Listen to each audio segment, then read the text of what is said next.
What up, y'all? It's Mr. Downtown Ray Melo, and you're listening to the Entertainment Report on iHeartRadio, live from Dubai for Monday, April 30th, 2018, delivering some major stories and trends going on in the world of entertainment and beyond. You can follow the show on Facebook, Twitter, or Instagram, facebook.com/The Entertainment Report with Ray Melo, that's RAYMELO, on Twitter at The Enter Report, or on Instagram at The Entertainment Report. You can listen to the show anytime you want on iHeartRadio. Just go to iHeart.com or your iHeart phone app, search for The Entertainment Report, and it'll take you to the page. I hope everyone had a fantastic weekend.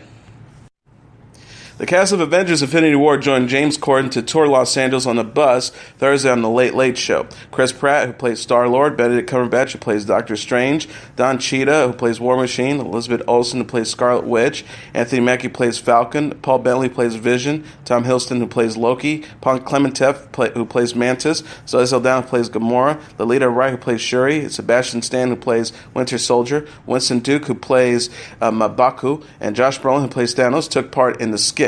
The tour involved a late-night host creating a star tour around Los Angeles to show celebrities how regular people live, including having to wait in line at a restaurant or where they go to get coffee. The tour bus, outfitted with Corden's likeness, also took the Avengers crew to a local comic book store where they surprised Marvel fans and signed comic books featuring the characters they portray on screen. The cast then came together to sing a parody version of We Are the World, retitled We Are Avengers, that included comedic lyrics about saving the world and protecting their pretty faces.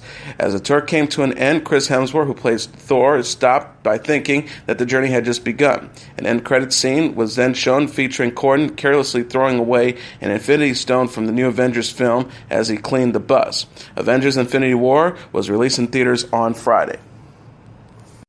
Paramount Network's first trailer for its new Kevin Costner lead western Yellowstone has gotten more than 3 million views since it was released online Thursday. Scheduled to debut June 20th, the show about the powerful Dutton family was created by Taylor Sheridan, the writer of Hell or High Water or Sicario.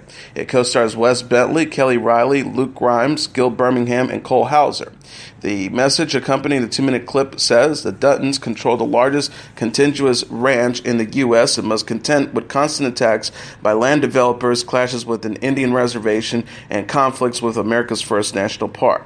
Costner is known for his work in the TV series Hatfields and McCoys and for the films Molly's Game, Dances with Wolves, The Bodyguard, Robin Hood, Prince of Thieves, The Untouchables, Bull Durham, Field of Dreams, and JFK. Filming on Season 3 of the supernatural series Stranger Things is now underway, Netflix said Friday. The streaming giant released a 90-second black and white video that showed cast members gathering on a studio soundstage to read their scripts together for the first time. The words read that popped up on the screen as name place cards for returning stars Millie Bobby Brown, Finn Wolfhard, Caleb McLaughlin, Sadie Sink, Winona Ryder, Gatton Matrezano, Charlie Heaton, Darcy Montgomery, Noah Schnapp, Joe Keery, and Natalia Dyer were placed on tables. On April 20th, old friends and a few strangers came together to start work on a new adventure.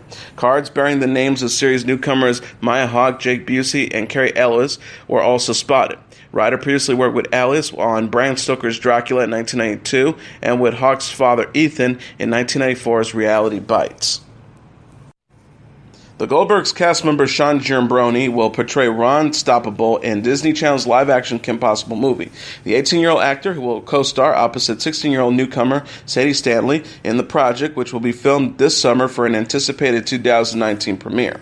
Judy Taylor, the senior vice president of the cable network's casting and talent relations, said in a statement, "We're excited for audiences to see Sadie and Sean bring these iconic roles to life. The comedy adventure is based on the animated series about a high school girl who in her spare time saves the world from villains in a new release noted. The TV show began in 2002 and ran for 87 episodes and spawned 2 cartoon movies. Disney Channel this week released a video showing Christy Carlson Romano and Will Friedle, who will lend their voices to the characters in the original incarnation, auditioning to reprise their roles in the live-action version. Realizing they might be too old for the parts, they ended up endorsing Stanley and Giambrone after casting directors held up their photos. Comedian Amy Schumer said she was hospitalized with a kidney infection this week. Schumer posted on Instagram Friday in a makeup-free photo of her in a hospital bed. In a lengthy message accompanied the image, she thanked her family, friends, doctors, nurses, and new husband Chris Fisher. She says, "I wanted to share this with you because this is sexy as hell, but mostly because I was meant to go to London for the opening of I Feel Pretty, and my doctors have told me that's a no-go. I'm really disappointed selfishly to miss this trip because I love London and Europe in general and all the great people, food there. But I need to put my health first. I'm so grateful for all the support the movie is getting. I hope people will check it out in England and everywhere else in the world. It is sweet and fun, and you will walk out feeling better, which is something I hope to feel soon, too." Schumer married Fisher in February. She is scheduled to guest host Saturday Night Live on May 12th. A planned Tremors television series is no longer in the works at Syfy. Actor-producer Kevin Bacon announced Instagram on Saturday. Bacon wrote, "Sad to report that my dream of revisiting the world of perfection will not become a reality. Although we made a fantastic pilot, the network has decided not to move forward. Thanks to our killer cast and everyone behind the scenes who worked so hard and always keep one eye out for graboids." Bacon appeared in the original 1990s Tremors creature feature, which was followed by 4 direct-to-video sequels in a short-lived television series. The reboot show would have picked up 25 years after the first film, with Bacon once again playing Valentine McKee, the hero who must protect the town of Perfection, Nevada, from giant killer worms. Oscar-winning filmmaker Steven Spielberg said that his old friend, Lea Williams, helped him wind down after grueling days of shooting his 1993 Holocaust drama Schindler's List in Poland. The 71-year-old director talked about the experience Thursday night at the Tribeca Film Festival screening of the movie, which was followed by a panel cast discussion that included members Liam Neeson, Ben Kingsley, Caroline Goodall, and Embreath Davidson. Spielberg said of Williams, "Robin knew what I was going through," adding the comedian icon called him once a week to lift his spirits. Spielberg said he knew exactly what time it was in Poland, and he would do 15 minutes of stand-up on the phone, and I would laugh hysterically because I had to release so much. The way Robin was on the phone, he would always hang up on you on the loudest, best laugh he'd never give you. Dropped the mic, that's it, never said goodbye, just hung up on the big laugh. Williams starred in a dozen of movies, including Spielberg's 1991 fantasy flick Hook. He won the Oscar for Best Supporting Actor in 1997's Good Will Hunting, but his career was cut tragically short when he hanged himself in his California home in 2014 after suffering from diffuse Lewy body disease, a form of dementia. He was 63. Alexis Bledel announced on The Tonight Show that the cast of the Sisterhood of the Traveling Pans got together to pitch a third movie in the series. The actress told host Jimmy Fallon after being asked if she still sees her fellow castmates from the film series. She says, "We don't get to see each other a lot because everybody has work and family and everything, but when everybody's in town, we do, and we just pitched a third movie." She continued, "I hope it comes together. It would be so great." Bledel starred in the Sisterhood of the Traveling Pants in 2005 alongside Blake Lively, America Ferrara, and Amber Tamblyn. The sequel was released in 2008. Lively also expressed her interest in returning to the series while attending CinemaCon in Las Vegas. She said while speaking with Entertainment Tonight, "I think it could really happen." Lively continued, "I think that people who love the movie want to see it. So, I mean, fans have gotten bigger movies made. Deadpool is all thanks to the fans, so I'm saying we'll do it." Prince William K. Middleton announced the name of their newborn son Friday as Louis Arthur Charles, Kensington Palace announced. The official Twitter account for Kensington Palace posted alongside photos of the British royals introducing Louis outside St. Mary's Hospital in London. The Duke and Duchess of Cambridge are delighted to announce that they have named their son Louis Arthur Charles. The Kensington Palace continued about the baby's official title. The baby will be known as His Royal Highness Prince Louis of Cambridge. Middleton and William welcomed Prince Louis on Monday. The baby entered the world at 8 pounds, 7 ounces. The new prince is 5th in line to the throne. Prince Louis is William and Middleton's 3rd child, together following Prince George and Princess Charlotte. The couple have been married since 2011. Prince William's brother, Prince Harry, recently asked William to Prince William's brother, Prince Harry, recently asked William to be his best man at his upcoming wedding to Meghan Markle on May 19th. Colin, Jost, and Michael Che, Saturday Night Live head writers and anchors for its weekend update segment, are to co-host the 2018 Emmy Awards ceremony. The Television Academy's gala will honor excellence on the small screen for the 2017-2018. It's to air on NBC September 17th. Jost and Che said in a joint statement Thursday, "We're proud to be the first duo hosting the Emmys since Jenna Elfman and David Hyde Pierce, and somehow that's a real fact." Robert Greenblatt, the chairman of NBC Entertainment, says NBC is thrilled to be the home of this year's Emmy Awards, and with Colin and Michael in the driver's seat as hosts, along with surprise appearances by other cast members of Saturday Night Live, I think we are in for one of the funniest award shows in a long time. The Late Show star Stephen Colbert presided over the 2017 Emmys when the event was broadcast on CBS this year. Kendra Wilkinson displayed on Instagram her short brunette hairstyle after filing for divorce from husband Hank Bassett earlier this month. Wilkinson said alongside a photo of her smiling with the new hairstyle, "I've been wanting to experiment like this for a long time, and here it is." She continued, "So excited for this change, but I've always stayed true to my roots." The Kendra on Top star and former Playboy model is known for having long blonde hair.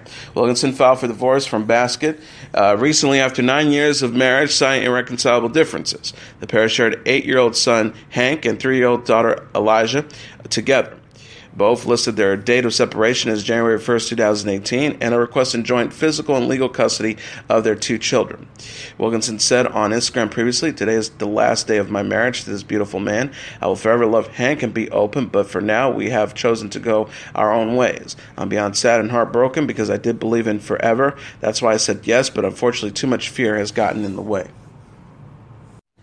Television personality Chrissy Teigen posted on Instagram a star-studded photo from her weekend baby shower. The image featured Teigen alongside her husband John Legend, Kris Jenner, Kim Kardashian, Kanye West, Jesse Tyler Ferguson, Brooklyn Decker, and other friends. She wrote, I'm crazy super anti-baby showers for myself.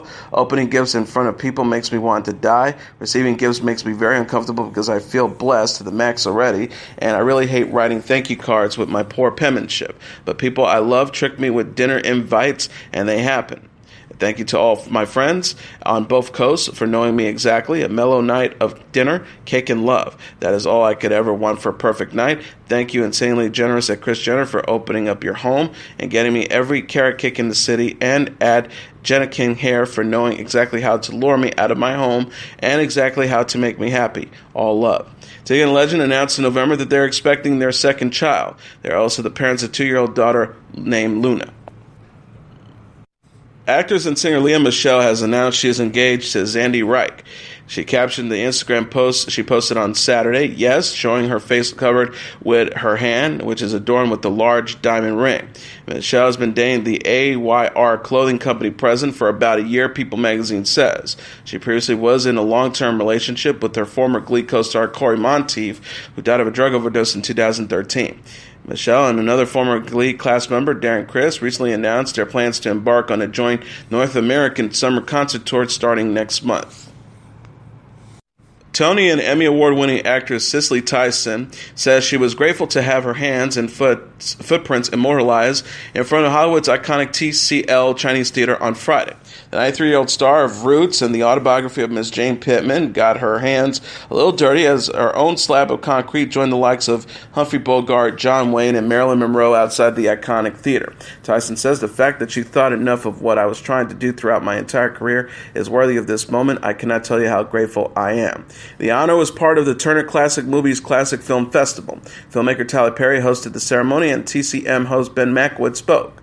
Perry said in a tweet after the ceremony, "You so deserve it. What a life and journey. We all love you." Tyson has been nominated for 11 Primetime Emmy Awards, winning 2 for The Oldest Living Confederate Widow Tells All and the autobiography of Miss Jane Pittman.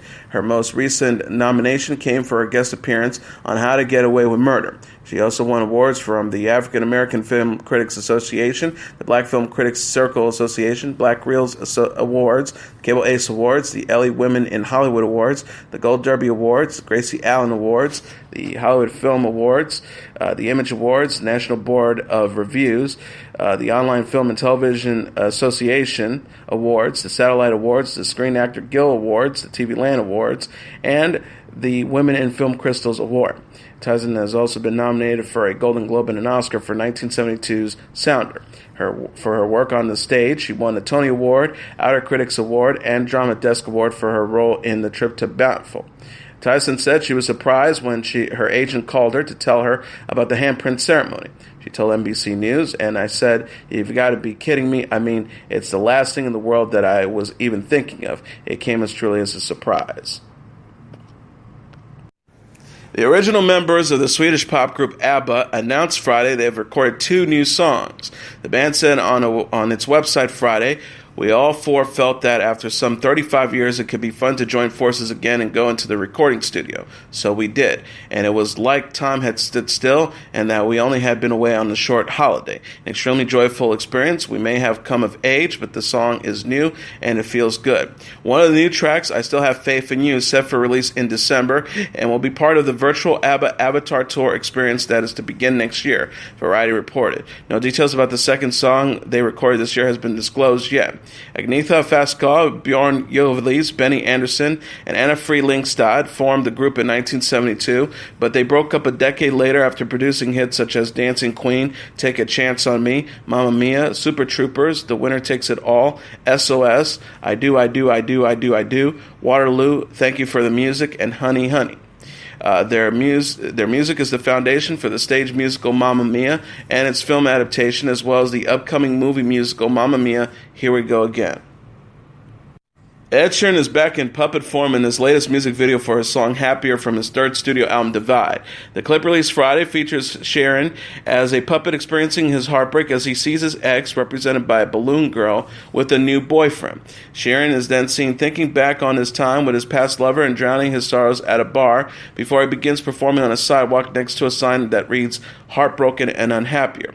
As everything around him turns into balloons, Sheeran goes back to observe his ex, who is now the heartbroken one, as the new boyfriend lets go of her string and allows her to float up into the sky. Sheeran sings of the track, "'Cause baby you look happier, you do. My friends told me one day I'll feel it too, and until then I'll smile to hide the truth, but I know I was happier with you." The puppet version of Sheeran was first seen in his 2014 music video for Sing. Sheeran will continue his stadium tour in support of Divide with 8 more shows that begins on August 18th at the Rose Bowl in Pasadena, California. Country music star Jason Aldean's Rearview Town is number 1 on the U.S. album charts. Coming in number 2 on the Billboard 200 album charts is Cardi B's Invasion of Privacy, followed by Breaking Benjamin's Ember at number 3, The Greatest Showman soundtrack at number 4, and John Prine's The Tree of Forgiveness at number 5. Rounding up the top tier are The Weeknd's My Dear Melancholy number 6, Triple X Nation's Question Mark at number 7, Migos Culture 2 at number 8, Black Panther, the album Music From and Inspired By at number 9, and Pentatonic's PTX Presents Top Pop Volume 1 at number 10. Aldean was named the Entertainer of the Year at the 53rd Annual Academy of Country Music Awards ceremony in Las Vegas earlier this month. The superhero ensemble epic Avengers Infinity War was the number 1 movie in North America, earning $250 million in receipts this weekend, BoxOfficeMojo.com announced. If Sunday's estimates hold true, Monday's final tribulations, Infinity War will set a new box office record, domestically beating 2015's Star Wars The Force Awakens, which opened at $248 million. Both movies were released by Disney. Coming in at number 2 this weekend is A Quiet Place with $10.7 million, followed by I Feel Pretty at number 3 with $8.1 million, Rampage at number 4 with $7.1 million, and Black Panther at number 5 with $4.4 million. Rounding up the top tier are Super Troopers 2 at number 6 with $3.6 million, True for Dare at number 7 with $3.2 million, Blockers at number 8 with $2.9 million, Ready Player One at number 9 with $2.4 million, and Traffic at number 10 with $1.6 million. And now let's take a look at what happened on this day in entertainment history. On this date in 1933, Willie Nelson is born. Willie Nelson's sound and his look revolutionized country music, making it one of that genre's most recognizable phases. And if his winning personality weren't enough reason to like him, then his good-natured struggles with the IRS would be. But before Willie Nelson became a legend or an icon, he was simply one of the most talented singer-songwriters of his generation. He began his musical training at the age of 6 and wrote his first song at the age of 7 in Abba, Texas, where he was born on this date in 1933. Like so many other musicians of his generation, whether black or white, whether country or rock and roll, Willie Nelson started out performing gospel music. The grandmother and grandfather who raised Willie were music teachers, so he and his sister Bobby were able to lead their small-town church from a very early age. Nelson recalled, "We were basically the only musicians in the church. We played every song every Sunday. Monday night was choir practice, Wednesday night was prayer meetings, and Thursday night was singing conventions in Hillsborough. So every day was gospel music." Given this environment, the subject matter of the first song Willie Nelson ever sold made perfect sense. Nelson had traveled west to Vancouver, Washington in 1956, following short stints in the Air Force, in college, and in various Texas radio stations as a disc jockey. While working as a disc jockey in Vancouver, he had recorded a Leon Payne song called Lumberjack and hawked copies of it over the air. Though this did nothing to further his ambitions of being a performer, he soon returned to Texas and managed to sell a song he'd written himself called Family Bible. The country tingle gospel became a hit in 1960 for Claude Gray, and while it netted Willie only $50 in cash, it encouraged him to pursue songwriting rather than performing as a way into a musical career. Later that year, after one astonishing week in Houston, where he wrote the eventual country hits Funny How Time Slips Away and Nightlife, as well as the genre-crossing Patsy Cline classic Crazy, he moved to Nashville, where he landed a job in a music publishing company and began his slow ride to stardom. Also on this date in 1997, in a widely publicized episode on the ABC sitcom Ellen, TV character Ellen Morgan, played by Ellen DeGeneres, announces that she is gay.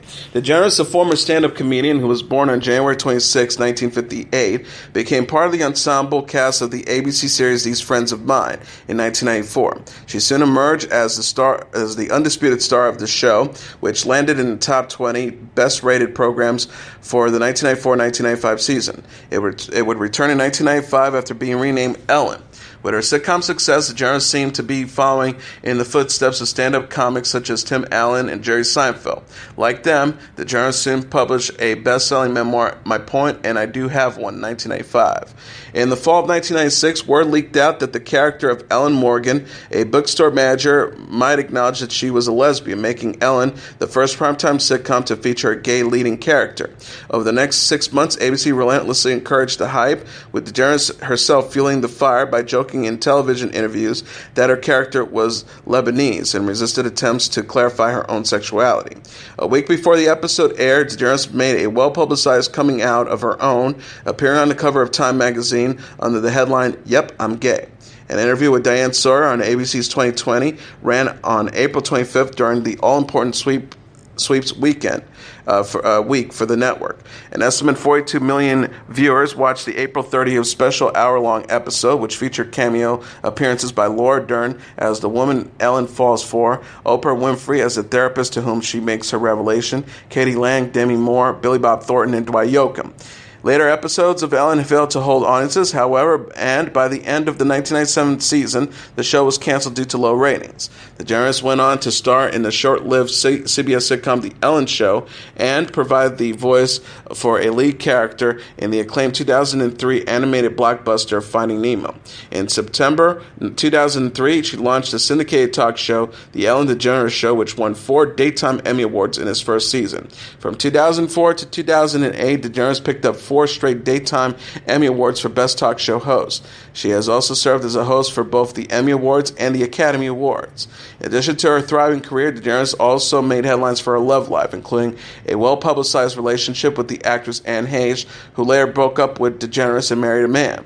In May 2008, shortly after the California Supreme Court overturned a ban on same-sex marriage, DeGeneres announced she would marry her longtime girlfriend, the actress Portia de Rossi. The two were wed at their Beverly Hills home on August 16th of that same year. And that is your entertainment report for Monday, April 30th, 2018. I'm your host, Mr. Downtown Ray Melo. I'll be back tomorrow to deliver some major stories and trends going on in the world of entertainment and beyond. You can follow the show on Facebook, Twitter, or Instagram. Facebook.com/Entertainment Report with Ray Melo. That's RAYMELO. On Twitter at The Enter Report, or on Instagram at The Entertainment Report. You can listen to this episode or any previous episodes of The Entertainment Report anytime you want on iHeartRadio. Just go to iHeart.com or your iHeart phone app, search for The Entertainment Report, and it'll take you to the page. Good night, and God bless you all.